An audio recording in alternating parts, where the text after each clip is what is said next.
Hello, welcome to the 7th Kentucky Infantry. Um, this is a surgery we will be doing on this stuffed animal, which is old. Now, for a disclaimer, none of this is accurate at all. Do not take any accuracy towards it. The only thing accurate is the motions we're doing. We're going through the surgery like they would have, but ours is with different tools. So if you really want to see an accurate impression, I recommend going to watch another video on that. But if you want to see how they normally do it, despite the accuracy of the video, then this is the video for you. Alright, so the patient's been wounded in the right leg, yes. Yeah, it's bleeding out. He's dying. Now, I need to remove the bullet. I may be able to save his leg. So, what I'm first going to do is disclaim that they did have anesthesias, ether and chloroform, but right now, I have ether. So, what I have first is an ether cone full of cotton balls. Then I'm going to put it over the mouth. I'm going to open up my ether. I'm going to pour a little bit of ether into the cotton balls. Make sure it's not soaked, but it is dripping. So now I'm just going to fan it. And I'm going to check if he's asleep. Yep, he's asleep. Alright. Now, first thing I need to do is probe for damage. Now, I do not have a probe with me, so the best solution is my finger. Now, back in these days, doctors did not know of germs, so it was pretty hard to keep a patient alive after surgery. Alright, I found the bullet, but I can't get it out. I'm going to use the pair of forceps to remove it. Alright, so there we go. Yes. Alright. Here is the bullet.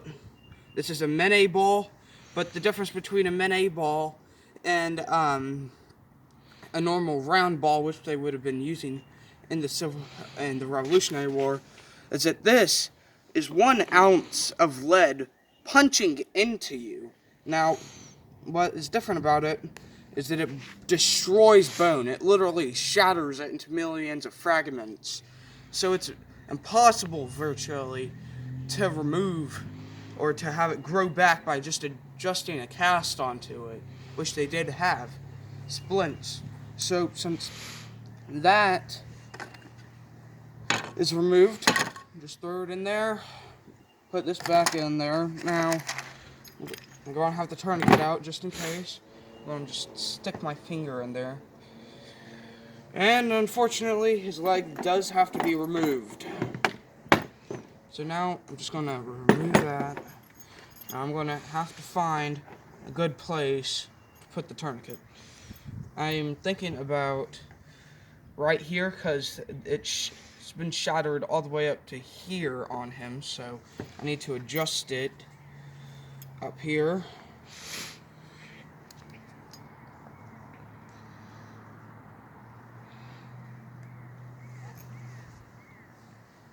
Alright, so now that I have almost secured it, I'll just tighten this up a bit more. Alright, now I'm just going to wrap it around there, and to make sure it stays on, I'm going to tighten this down. Oh, I think I'm trying to get the wrong way. Alright, so now that he has a tourniquet on, very tight, I think it will not come off. I'm going to take my 2 knives out, which are 2 capital knives. This is for flesh, and this is for muscle. So since there's still flesh on the outside, it's important that I cut around there.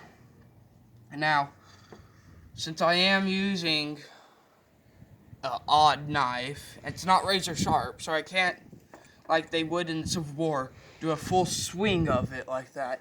They would start right there at the base, and then they would come around, and the end of that knife should be pointed in the direction of your nose. But I don't have that, so I'm going to need to make a flap of skin. So what I'm going to have to do is leave some of the flesh here, cut a little bit of a triangle shape here.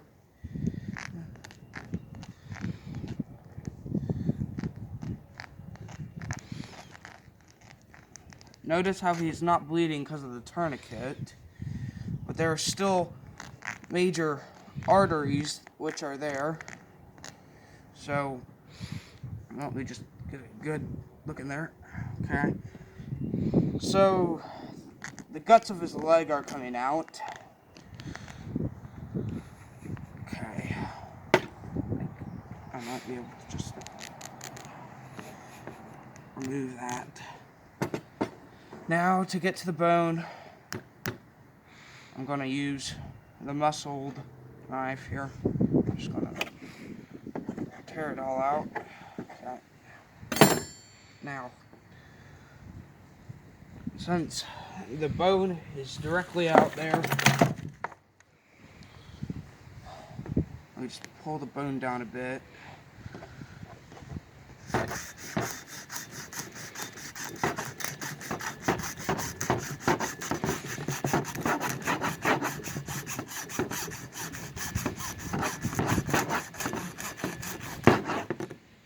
Alright, there we go. Now, just cut the remains of the flesh, and I have left a flap in it.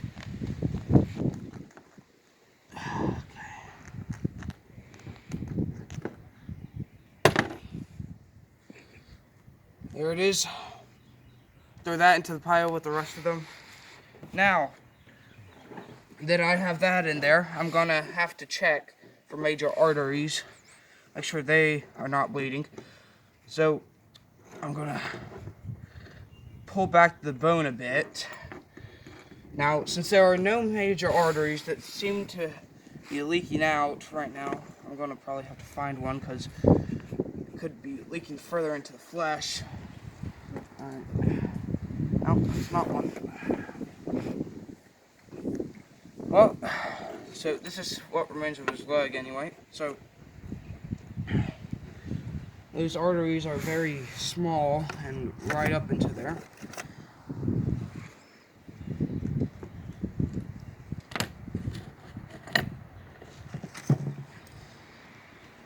Because I need to tie off the major arteries to prevent internal bleeding.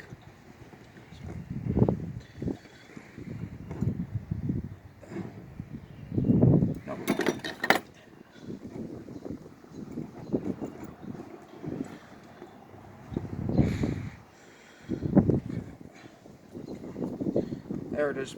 There's a major artery.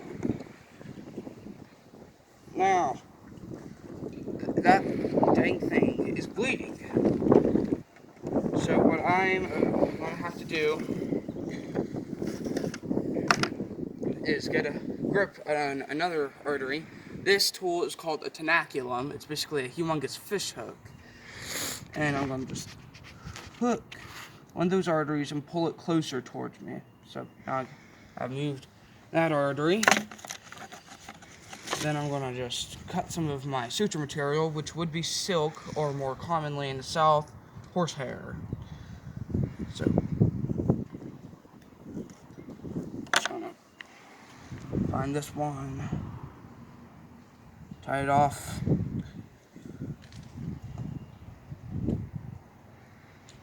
and a normal old granny knot.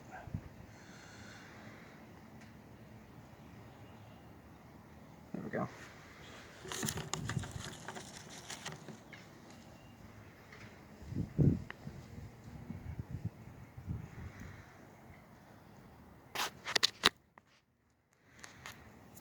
Alright, now just put everything back in.